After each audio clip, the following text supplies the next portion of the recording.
एक हफ्ते में चौथी बार अमेरिका ने हमला किया। ईरान के 9 से ज्यादा ठिकानों को दहला दिया हमले से। अमेरिका ने किया हाइमार्स मिसाइल का इस्तेमाल। सेंटकॉम ने जारी किया है वीडियो, ये देखिए आप।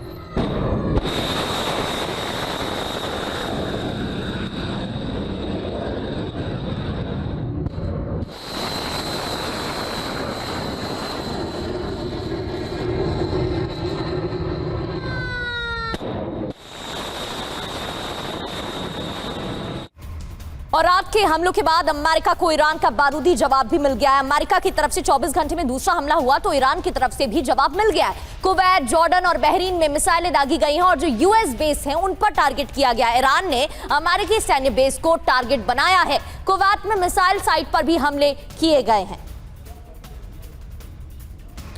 और एक और बड़ी खबर बहरीन से, यहां पर अमेरिका की 5th फ्लीट के हेडक्वार्टर पर ईरान ने हमला किया। ईरान ने बहरीन में दागी है 4 बैलिस्टिक मिसाइल।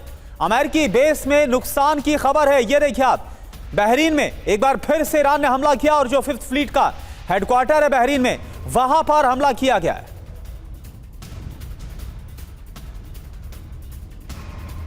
तो ईरानी हमलों के बाद बहरीन में आग भी लगी। ईरान ने अमेरिकी बेस पर टारगेट किया था। 5th फ्लीट पर 5वें बेड़े पर हमला किया था और इस हमले के बाद आग लग गई। मिसाइल अटैक के बाद यूएस बेस पर आग लगने की खबर है। ये देखिए, धुएं का गुबार उठता हुआ भी दिख रहा है इन तस्वीरों में। और एक और बड़ी खबर बहरीन में अमेरिकी सेना पर जो हमला हुआ उसको लेकर बहरीन में अमेरिकी सेना को नुकसान भी पहुंचा है, ये खबर आ रही है। US drone command control centre तबाह हो गया इस हमले में, ये देखिए आप तस्वीरें। ईरानी फार्स न्यूज का यह दावा, अमेरिकी 5th फ्लीट हेडक्वार्टर पर जो हमला हुआ इसमें काफी नुकसान अमेरिकी सेना को उठाना पड़ा है। ना सिर्फ बहरीन में, जॉर्डन में भी हमला हुआ। जॉर्डन में भी ईरान के भीषण हमले देखने को मिले हैं। प्रिंस हसन एयरबेस पर ईरान ने अटैक किया। ईरानी हमलों के बाद बेस पर आग लग गई। गोला बारूद डिपो पर भी बारूदी प्रहार। अम्मान एयरपोर्ट पर उड़ानें रोकी गई हैं। प्रिंस हसन एयरबेस पर ईरान ने अटैक किया है। बहरीन की तस्वीरें आपको दिखाई, अब ये जॉर्डन की तस्वीरें देखिए। धुएं का गुबार उठता हुआ यहां पर भी देखा गया। और एक और बड़ी खबर, अमेरिका ने देर रात किस तरह से ईरान को नुकसान पहुंचाया यह आपको बताते हैं। तस्वीर आपके सामने। आधी रात दरअसल ईरान पर अमेरिका के ताबड़तोड़ हमले हुए हैं। अभी तक 9 जगहों पर अमेरिकी हमलों की खबर। और ये देखिए आप तस्वीरें, सिरिक, जास्क, बंदर अब्बास में फिर से हमला हुआ। इसके अलावा कंगन, बुशहर, केश में द्वीप पर भी हमला किया गया है। चाबहार, अहवाज, मशहर में भी धमाके सुने गए हैं अमेरिकी हमलों के।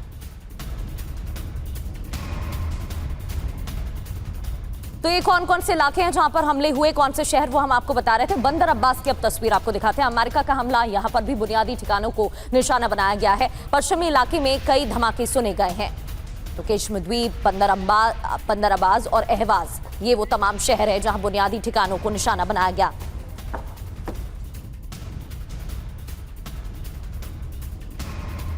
और एक और बड़ी खबर, ईरान के खुजिस्तान पर भी हमला हुआ है। अमेरिका ने अहवाज पर दागी है मिसाइल। जोरदार धमाकों के बाद दहल गया अहवाज शहर, ये देखिए आप। अमेरिका की तरफ से ताबड़तोड़ हमले लगातार, दूसरे दिन भी हमले जारी हैं। बीते एक हफ्ते में चौथा बड़ा हमला।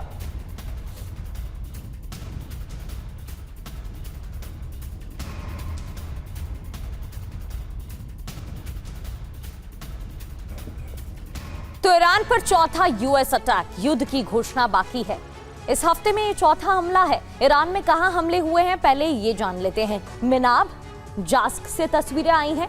कंगन, इसके अलावा सिरिक में भी निशाना बनाया गया है बुनियादी ठिकानों को। केशम द्वीप पर हमला किया गया है। बंदर अब्बास की इससे पहले ही तस्वीर आपको दिखा रहे थे। बुशहर में हमला, खुजिस्तान में अटैक किया गया है। एक हफ्ते में कब कब हमले हुए ये भी जान लीजिए। 7 जुलाई को हमला, 8 जुलाई की तारीख जब 80 ठिकानों पर हमले किए गए थे। फिर 9 जुलाई 90 ठिकानों पर हमले किए गए थे।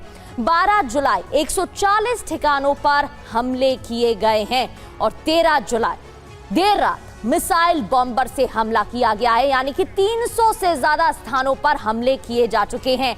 Major general VK Datta sir, America की तरफ से तो साफ कह दिया गया है, पीट हेग्सेथ का भी बयान आ गया है कि अब भारी कीमत ईरान को चुकानी पड़ेगी। 3 हफ्तों में 300 से ज्यादा ठिकानों पर हमले किए गए हैं और ईरान दूसरी ओर क्या कह रहा है कि ईरान भी पीछे नहीं हटेगा। अगर ऐसा ही रहा सर तो स्ट्रेट ऑफ हॉर्मुज भी ब्लॉक है, तेल की कीमत भी बढ़ रही है और इसका असर अब दुनिया के अलग अलग देशों में देखने को मिल रहा है। दुनिया को इसका असर झेलना पड़ रहा है।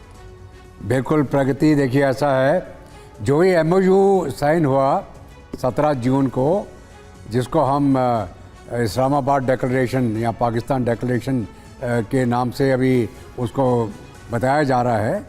इन जो MOU के अंदर 14 मुद्दे थे, उसके उन मुद्दों के अंदर ये था कि जो स्टेट ऑफ हॉर्मुज है उनका मेरे ख्याल से आर्टिकल 5 में कि स्टेट ऑफ हॉर्मुज जो है वो ईरान की सुपरविजन से रेगुलेट होगा और उसके अंदर आवाजाही को खोल दिया जाएगा। और अभी अमेरिका ने क्या चेष्टा करी कि ईरान से हट के उन्होंने ओमान की तरफ से एक अलग रूट निकालने की चेष्टा करी, जिसके अंदर की जो शिपिंग है वहाँ उनको IRGC को रिपोर्ट ना करना पड़े। इसके एवज में ईरान ने वो 3 जहाज़ों के ऊपर उनको टारगेट किया। उसके चलते अमेरिका ने तुरंत रिटेलिएट किया और तकरीबन 80-85 टारगेट ईरान के अंदर उन्होंने इंगेज करे। और ख़ास करके क्या है, सदर्न कोस्ट लाइन का मतलब है जो पर्शियन गल्फ है या स्टेट ऑफ हॉर्मुज है, उसको पूरा जो साउथ का इलाका है ईरान का, पूरा पहाड़ी इलाका उसको डोमिनेट करता है। और यहाँ पे ईरान की मिसाइल साइट्स हैं, इनके ड्रोन साइट्स हैं, इनकी जो स्पीड बोट्स के वो टनल बना रखे हैं जहाँ पे उनको छुपा के रखा जाता है। तो अमेरिका ने चेष्टा करी। अभी जब ये एक्सचेंज चालू हो गया तो उसके एवज में ईरान ने भी रिटेलिएट करा। उसने तकरीबन 85-90 टारगेट्स अमेरिका के जो अलग अलग जगह पे थे मिडल ईस्ट में, उसको टारगेट किया। जॉर्डन तक स्ट्राइक किया उसने, बहरीन, कतर, कुवैत। अभी दोबारा जो है अमेरिका ने अभी स्ट्राइक करा है, जो 9 टारगेट की हम बात कर रहे हैं। तो ये जो प्रचलन चल रहा है, क्योंकि ईरान ने डिक्लेयर किया कि हमने स्टेट ऑफ हॉर्मुज को बंद कर दिया है, कोई आवाजाही नहीं हम होने देंगे यहाँ पे। और अमेरिका ने उनके जो जितने पोर्ट्स हैं उनको ब्लॉकेट करने की चेष्टा कर रखी है। तो इसके चलते पूरी दुनिया के अंदर जो हम एनर्जी क्राइसिस दोबारा बढ़ रहा है, दोबारा फ्यूल की प्राइसेस बढ़ने लग रही हैं, तो पूरी दुनिया के ऊपर इसका इफेक्ट है। अभी ये देखना है कि क्या ये जो MOU है इसका कोई महत्व रह गया क्या अभी। बिल्कुल, और ये हमने देखा फिर से दुनिया के सामने एक बड़ा संकट खड़ा हो रहा है। कहाँ MOU साइन होने के बाद जो कीमतें हैं क्रूड ऑयल की वो $67 पर चली गई थी और एक बार फिर से $80 के आसपास नजर आ रही है। एक और बड़ी खबर, इजराइल के प्रधानमंत्री नेतन्याहू का बयान सामने आया है। हम ईरान के आतंक को कुचल रहे हैं। नेतन्याहू की तरफ से यह कहा गया, आतंकवाद के खिलाफ निर्णायक कार्रवाई एक रास्ता है। गाजा, लेबनान, यमन से लेकर ईरान तक हमला नेतन्याहू की तरफ से यह बयान दिया गया। तो सवाल यह है कि क्या अब जो इजराइल है वो भी इस बमबारी में शामिल होने वाला है, जैसा फरवरी और मार्च में देखने को मिला? क्या यह संकेत नेतन्याहू के बयान से मिल रहा है?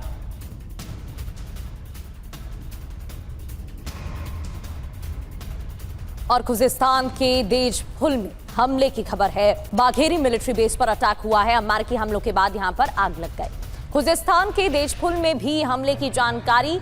यहां पर भीषण आग लगी हमलों के बाद। बाघेरी मिलिट्री बेस बताया जा रहा है टारगेट पर। भीषण आग इस हमले के बाद लगी। और इस बीच एक और बड़ी खबर, ईरान के अल अमीदिया में भी हमला हुआ है। अमेरिका ने ईरान में दागी है मिसाइल। तस्वीरें भी आपको दिखाते हैं। ये देखिए आप खबर, तस्वीरें आपके सामने। लोग किस तरह से चीख पुकार करते नजर आ रहे हैं, क्योंकि रिहायशी इलाका बताया जा रहा है जहां पर हमला हुआ। ईरान के अल अमीदिया में हमला हुआ है। अमेरिका ने ईरान के अंदर जो मिसाइल दागी है, ये उसकी तस्वीर आप देख पा रहे हैं।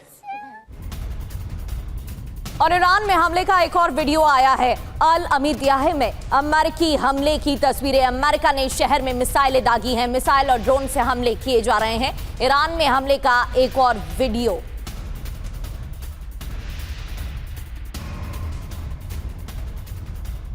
और वहीं हॉर्मुज के आसपास अमेरिका का हमला हुआ है। ईरान के केश्म द्वीप पर भी अमेरिका ने हमला किया। ईरानी मिसाइल लॉन्च साइट पर भी हमला किया गया। ईरान के एयर डिफेंस सिस्टम पर हमला किया गया। यानी बुरी तरह से दहला कर रख दिया गया है ईरान को, ताकि ईरान अमेरिका के सामने झुक जाए, लेकिन ऐसा होता नजर नहीं आ रहा।